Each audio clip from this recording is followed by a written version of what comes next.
New CEO cut my salary by 20% after 12 years of loyalty. I stayed calm, resigned, and joined their biggest competitor. 9 weeks later, their network collapsed. Carriers walked nationwide. $8.4 million in operational losses. Hey Reddit, grab a snack because this one's long. Name's Dominic, 36 male. My wife Jules has this saying she uses whenever I come home looking like someone ran over my soul. She'll pour herself some tea, look at me with those big brown eyes and say, "All right, walk me through it. Start from the dumb part." That phrase has gotten me through 12 years at Polaris Biologistics, cold chain pharma logistics. Sounds boring until you realize one slip-up means medications that don't work, lawsuits that definitely do, and people who might actually die. A 2-degree temperature excursion for 4 hours can destroy a shipment worth more than most people's houses. And unlike regular shipping, where a late package means an annoyed customer, a late pharma package can mean a transplant patient doesn't get their immunosuppressants. No pressure, right? I figured out early that I had a brain for this stuff. It was 2012, my second year at Polaris, and a power failure hit our Memphis distribution center during a brutal July heat wave. We had $1.8 million worth of biologics sitting in a facility with no functioning climate control. Temperature climbing fast. Everyone was running around like headless chickens. The operations VP was sweating through his shirt, screaming into his phone at the utility company, like that would somehow restore power faster. I grabbed a corridor map and started making calls. Within 4 hours, I'd rerouted everything salvageable to Nashville through a carrier contact I'd been quietly building a relationship with. Coordinated dry ice emergency delivery from 3 different suppliers. Arranged backup generator transport from a rental company in Arkansas. Saved about $1.4 million in product that would have been destroyed by morning. The VP took full credit in the quarterly report. My name didn't appear anywhere. I didn't care. I knew what I could do. More importantly, I knew what I was becoming. My buddy Terrence, who ran the Memphis floor back then, watched the whole thing go down. He's this big guy with a loud laugh and zero filter. Afterward, he walked up to me with this look on his face like he just witnessed a magic trick. "My man," he said, shaking his head slowly, "you just saved more money in 4 hours than I'll make in 5 years. And you did it while eating a granola bar." I shrugged. It was a good granola bar. That became our thing. Every time I pulled off something ridiculous, Terrence would find me afterward and rate the snack I happened to be eating during the crisis. It sounds stupid, but those moments kept me sane. The work was invisible. Nobody outside the industry understood what I actually did. But Terrence got it. Jules loved Terrence. Called him my work husband. Terrence called her the real boss of my life, which wasn't wrong. Over 12 years, I became the guy who knew everything at Polaris Biologistics. I knew every temperature corridor in our network, knew which carriers had reliable refrigerated units, and which ones were running on prayers and duct tape, knew that the I-40 corridor through Arizona becomes a death trap for cold chain during summer months, because the ambient heat overwhelms standard insulation faster than most people realize, knew that any shipment routing through the Midwest during tornado season needed contingency protocols that could activate within minutes. I built predictive models that tracked weather patterns, equipment failure rates, and carrier reliability across every region we served. When a vaccine shortage hit in 2021, my system rerouted distribution in real time to prioritize high-need areas. Hospitals got what they needed. Kids got vaccinated. The work was invisible until something went wrong. And things rarely went wrong because I was paying attention. That was the frustrating part of my job. Success meant nobody noticed you existed. By year 8, I was director of cold chain operations, overseeing expansion from 3 distribution centers to 7 major hubs and 19 satellite facilities. I handpicked my regional managers personally, trained them on my systems, built them into a network that could respond to problems faster than most companies could identify them. I never asked for much, didn't backstab my way up any ladder. Just did the job, did it well, and went home to Jules every night. We'd have dinner together. She'd ask about my day. I'd tell her about whatever fire I'd put out. She'd say something like, "Sounds like they'd fall apart without you." I'd shrug. Probably. Neither of us knew how true that would turn out to be. Our old CEO, Richard, understood operations. He'd started in warehouse management 30 years ago, worked his way up the hard way. He walked the floor regularly, knew people's names, respected the ones who made the machine actually work.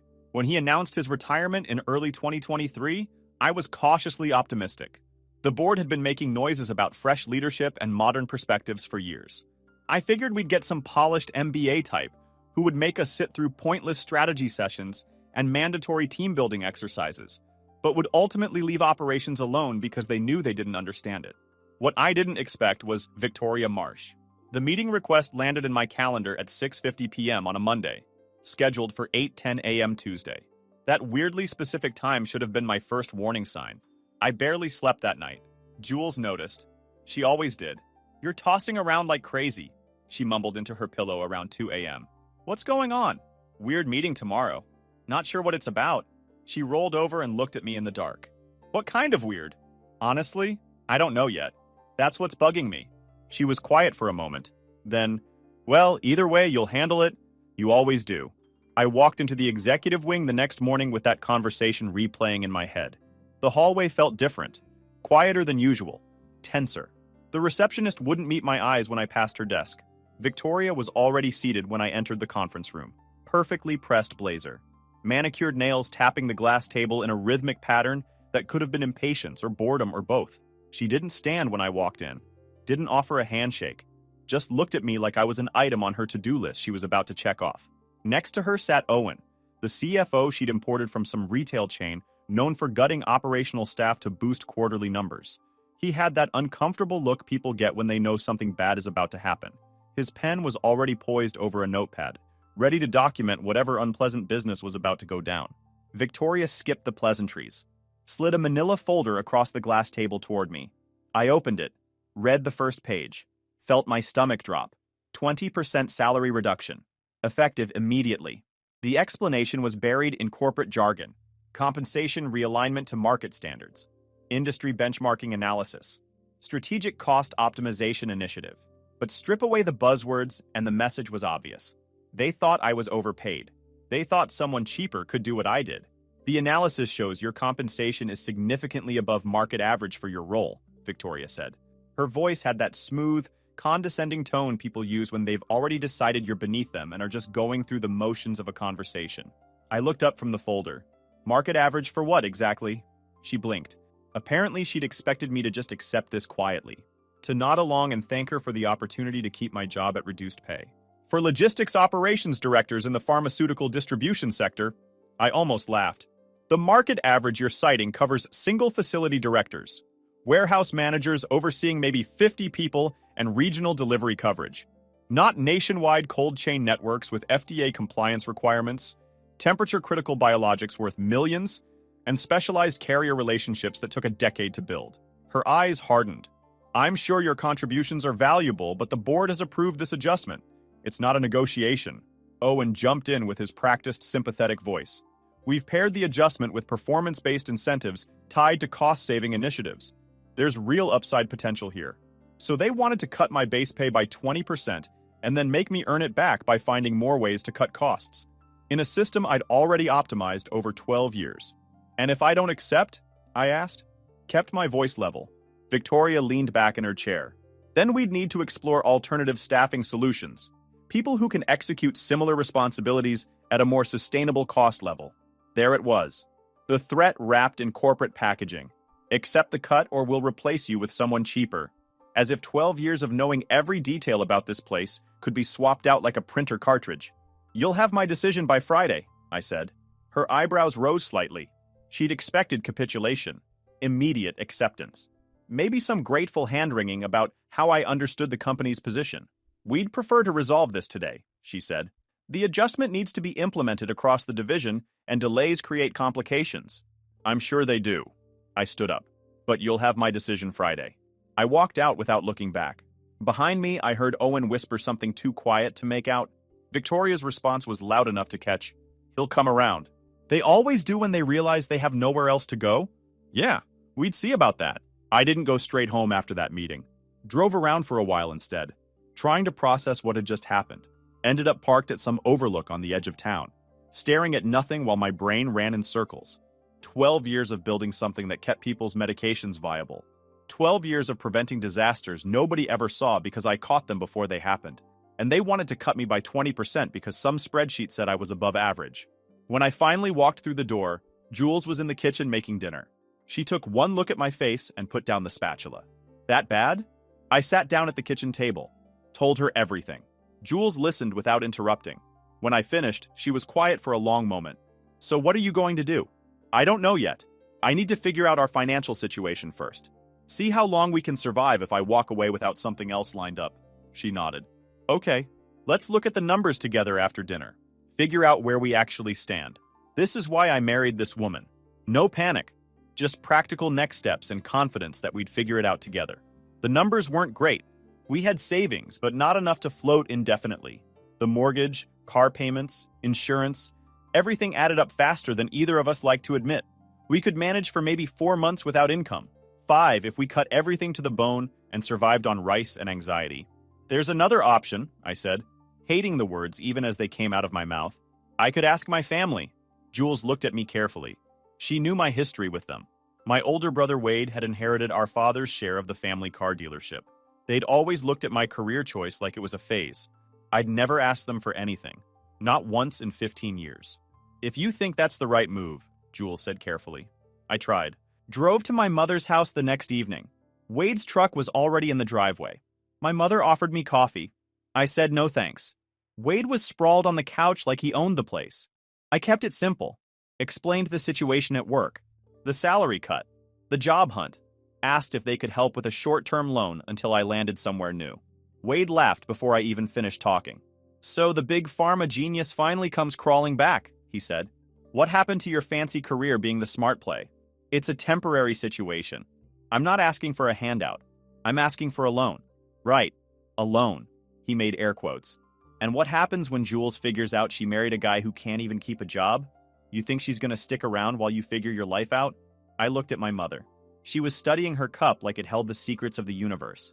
Said nothing. That's not gonna happen, I said. Sure it's not. Wade leaned forward. Face it, little brother. You picked the wrong path. Should have stayed in the family business like Dad wanted. But no, you had to go prove something. How's that working out for you? I waited another few seconds. Gave my mother one more chance to say something. Anything. She didn't. I stood up. Thanks for your time.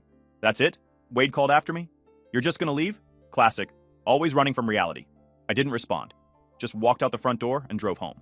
Jules was waiting when I got back. How'd it go? About how you'd expect. She was quiet for a moment. Then, I never liked Wade anyway. His cologne smells like desperation and hair gel. I laughed for the first time in 2 days. Genuine laughter that cracked something loose in my chest. All right, she said. So we do this the hard way. You start looking for jobs tomorrow. I'll pick up extra hours at the clinic. We figure it out together. You sure? She took my hand. Dominic, we've been doing things together for 9 years. This isn't any different. It's just a bigger problem. And we're pretty good at problems. I went back to work thinking I could survive there until I found something else. Keep my head down, do my job, use the time to job hunt quietly. That plan lasted exactly 6 days. It started with small humiliations. My regular parking spot, the one I'd had for 8 years, was suddenly reassigned to Owen without any explanation. My office got moved from the 4th floor to a windowless storage room near the loading docks, right next to the forklift charging station. My access to certain systems was temporarily restricted pending the compensation resolution. Terrence noticed immediately when he saw my new accommodations. Dude, they moved you next to the forklift charging station? That hum is gonna make you lose your mind within a week. I've seen it happen. Already on day 4, I said. I've started having dreams about beeping. In the dreams, the beeps are trying to tell me something important, but I can never quite understand what. That's dark, man. But the real humiliation came on day 6. Victoria called an all-hands operations meeting. Unusual, since she normally avoided the operations floor like it might get dirt on her designer clothes. I walked in and found every regional manager, every floor supervisor, every logistics coordinator packed into our largest conference room. Terrence stood in the back and gave me a look that said something bad is coming. Victoria stood at the front with a PowerPoint presentation behind her. The title slide read, Operational Excellence, A New Direction. I want to talk about the future of Polaris operations, she began. Specifically, about bringing in fresh perspectives to modernize our approach and eliminate the inefficiencies that have been holding us back. Inefficiencies. She was talking about systems that had prevented millions in losses. Systems I'd built. Effective immediately, I'm pleased to announce that we've brought in a consultant who will be overseeing our operational restructuring. Many of you may know him from his previous industry work. Please welcome Garrett. A guy in his early 30s walked in. Slick suit, confident smile, handshake-ready posture. I'd heard of Garrett.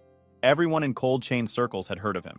3 years ago, his recommendations cost a competitor $4 million in spoiled inventory and triggered an FDA investigation. Everyone in the industry knows his name for the wrong reasons.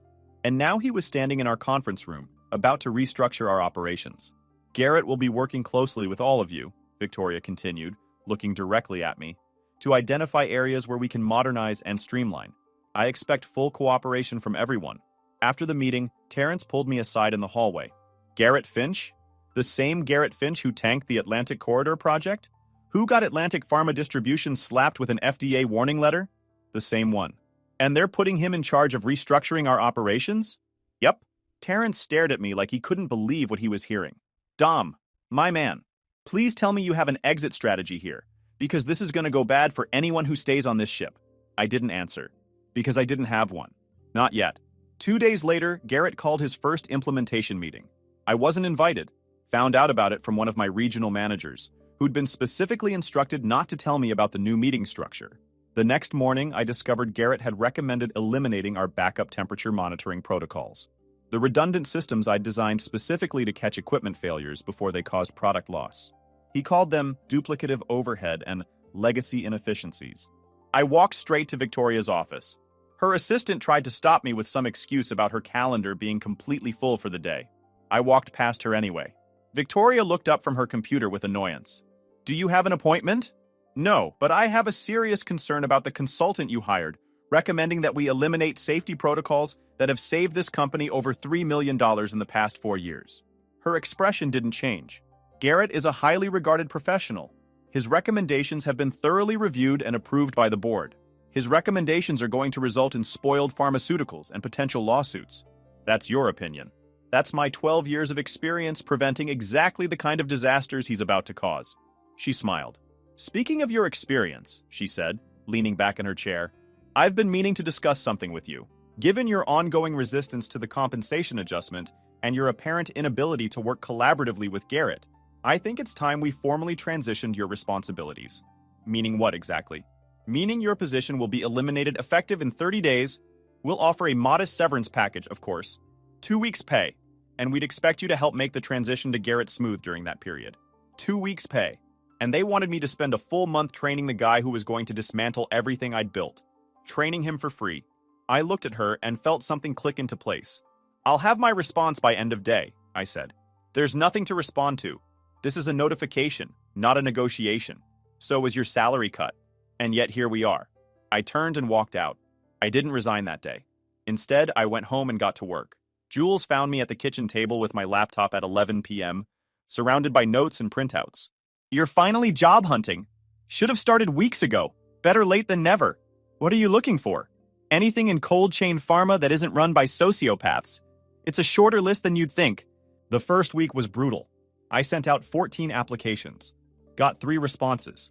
2 were automated rejections that arrived within hours of applying, which meant my resume never reached a human being. 1 was a phone screen that went nowhere because they wanted someone willing to relocate to Wisconsin immediately, and I wasn't willing to uproot Jules from the life we'd built. Week 2 was worse.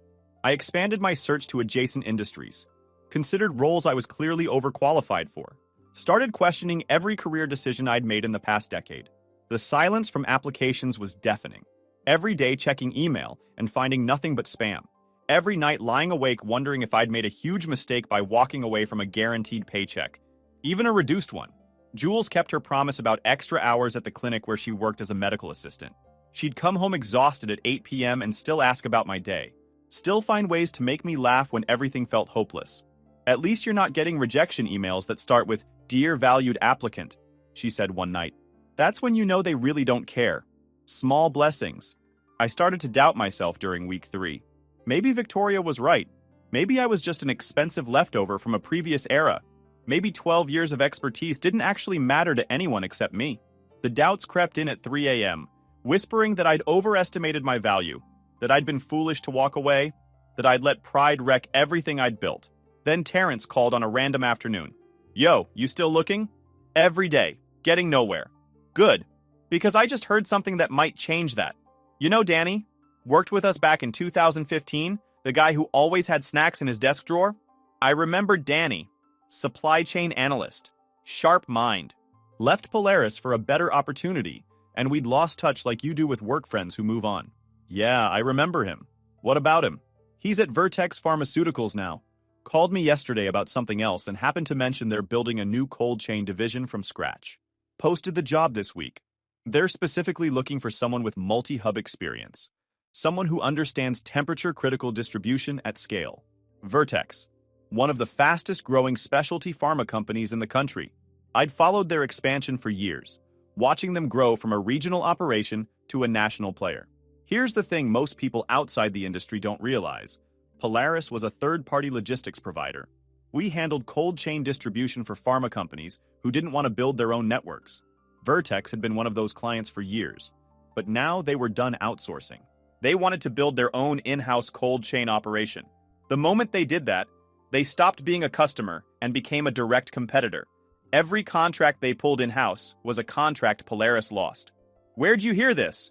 I told you. Danny. He said to tell you that if you're interested, you should apply fast because they're not going to wait around. I applied that night, tailored my resume, heard nothing for 8 days, started losing hope again, started thinking about backup plans that felt more like surrender. Then the email came. They wanted a phone interview. The phone interview lasted 45 minutes. Real questions about real operational challenges. 3 days later, they wanted a video interview. 2 hours with the VP of supply chain and the head of their distribution planning team. More technical questions. More scenario planning. More opportunities to explain how I thought about problems. A week after that, they flew me to their headquarters for an in-person meeting. 4 hours with 3 different executives who actually listened when I spoke, who asked follow-up questions that showed they understood how complicated this stuff really was. If you had to design a redundant monitoring system for biologics transport, their VP of supply chain asked toward the end, what would be your top 3 priorities? I talked for 20 minutes, drew diagrams on their whiteboard, explained the failure points most systems missed, walked them through the predictive models I'd developed at Polaris and how they could be improved with better data infrastructure. When I finished, the VP looked at his colleagues. Dominic, he said, I'm going to be straight with you. We've interviewed 11 people for this role. You're the first one who actually understood how complicated this is. The first one who talked about prevention instead of just response. They offered me the job 3 days later. Vice President of Cold Chain Operations. Salary 35% higher than what I'd been making at Polaris before Victoria's cut. Full authority to build their national network from scratch. A leadership team that specifically said they wanted expertise driving decisions, not spreadsheets. I told Jules that night. Her eyes shined. You did it, she said. We did it. You kept us afloat while I figured this out. That's what we do. The next morning, I walked into Polaris for the last time as their operations director. My resignation letter was already printed. 2 weeks' notice as required by my contract. Victoria's assistant tried to stop me from entering her office. I walked past her again. It was becoming a routine. Victoria looked up. Her expression flickered when she saw the envelope in my hand. What's this? My resignation. Effective in 2 weeks. For the first time since I'd known her, Victoria looked genuinely surprised. You're resigning? Now? I've accepted a position with Vertex Pharmaceuticals, Vice President of Cold Chain Operations. I'll be building their national network from the ground up. The color drained from her face so fast. She knew Vertex. Everyone in the industry knew Vertex. They were the future of specialty pharma distribution. We can discuss the severance terms, she started. I don't want your severance. I want to complete a professional transition and leave. That's all I want from Polaris. She recovered quickly, but not quickly enough to hide the crack in her armor. Fine. I assume you'll cooperate fully with Garrett during the transition? I'll document everything he needs to know. Whether he can actually understand it is a different question. I walked out without looking back. My phone buzzed minutes later. Terrence. Victoria is already in damage control mode. Garrett has no idea what any of your systems actually do. I replied, that's about to become very obvious. My 2 weeks at Polaris felt like watching a slow-motion car accident. Every day brought new cracks in the foundation. New evidence that the people left in charge had absolutely no idea what they were doing. Day 1, Garrett eliminated my temperature alert redundancy system. Called it a cost savings win in his daily report to Victoria. Nobody noticed the backup monitoring going offline.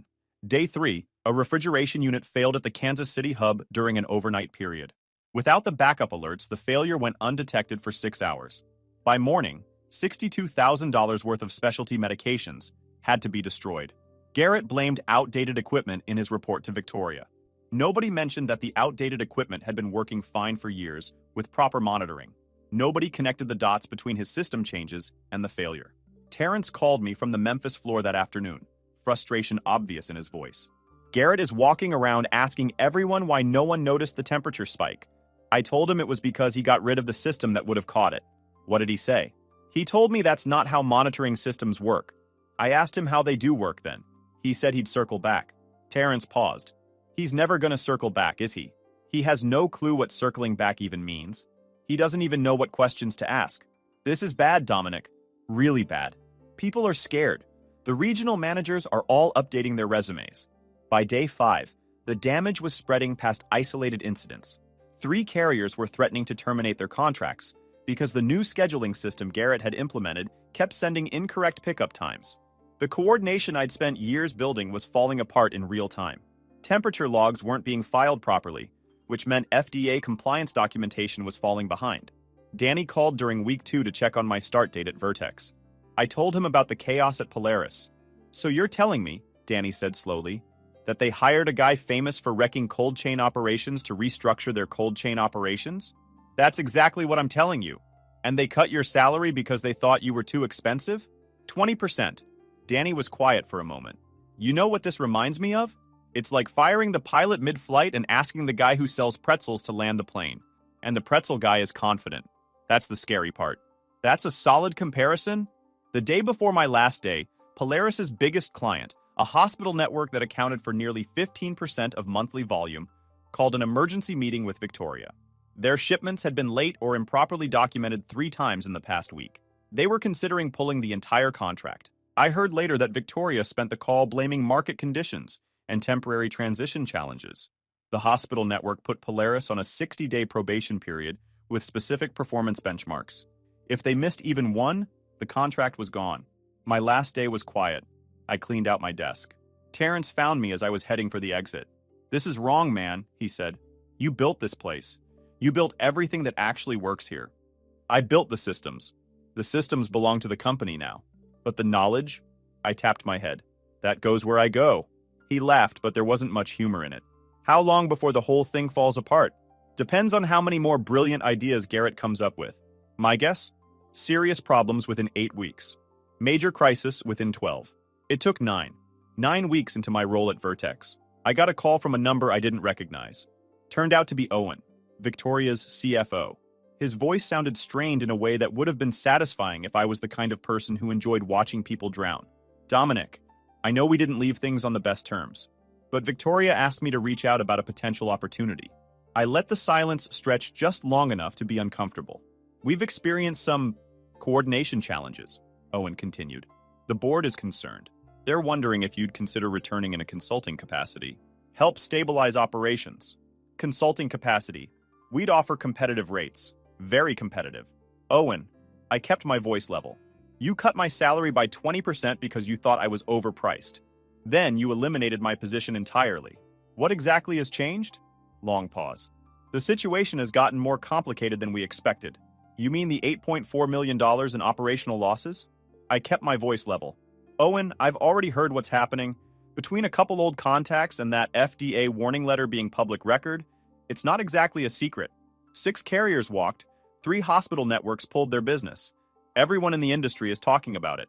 He didn't answer. He didn't need to. "I'm gonna pass," I said. "But I genuinely appreciate the irony of this phone call." I hung up and went back to building something new.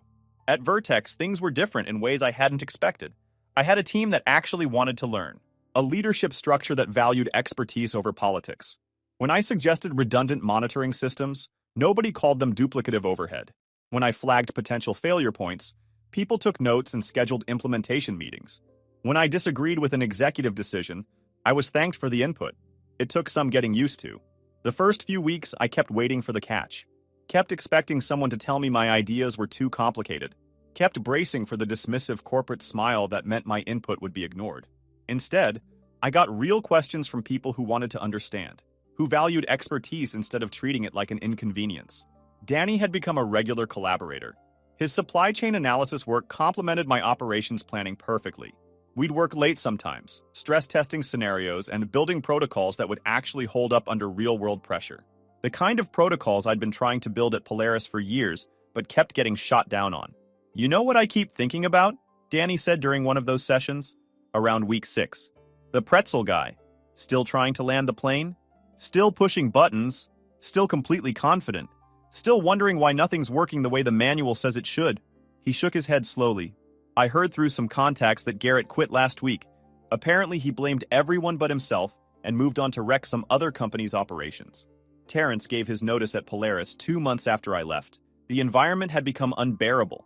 Every day was putting out fires that shouldn't have started. Every meeting was explaining obvious problems to people who didn't want to hear solutions. He called to ask if Vertex was hiring. "Send me your resume tonight," I said. He started 3 weeks later, running distribution operations for our entire Southeast region. Same responsibilities he'd had at Polaris, but with leadership that actually listened when he raised concerns. Meanwhile, Polaris was hemorrhaging. Their quarterly earnings showed $8.4 million in operational losses. Spoiled inventory, emergency freight, contract penalties, overtime, and client chargebacks. It stacked fast. 6 major carriers had terminated contracts. Not one region. Multiple lanes across the map. Once the first 2 big carriers bailed, the smaller ones followed like dominoes. The FDA issued a warning letter that became public record. 3 hospital networks representing nearly 30% of their client base pulled their business. 6 months after joining Vertex, our cold chain network went fully operational. On-time delivery exceeded industry averages by 12%. Temperature compliance hit 99.7%. We onboarded 3 major hospital clients who specifically cited our reliability and safety protocols as the deciding factor. The Vertex CEO mentioned during a company town hall that our operational improvements had positioned the company to capture significant market share from struggling competitors. He didn't name Polaris specifically. He didn't have to. Everyone in that room understood exactly who he meant. Danny found me afterward in the hallway, grinning. "Dude, you basically got a standing ovation without anyone saying your name. That's like stealth recognition. It's the team. I couldn't have built this alone." "Sure, but the team doesn't exist without your systems. Take the win, man. You earned it." Jules and I had Terrence and his wife over for dinner that weekend. She thanked me for getting him out of Polaris. "He was coming home miserable for months," she said. "Now he actually talks about his day, like he enjoys it." "The granola bar ratings continue at Vertex," Terrence confirmed with a grin. "Though the crisis frequency has dropped a lot.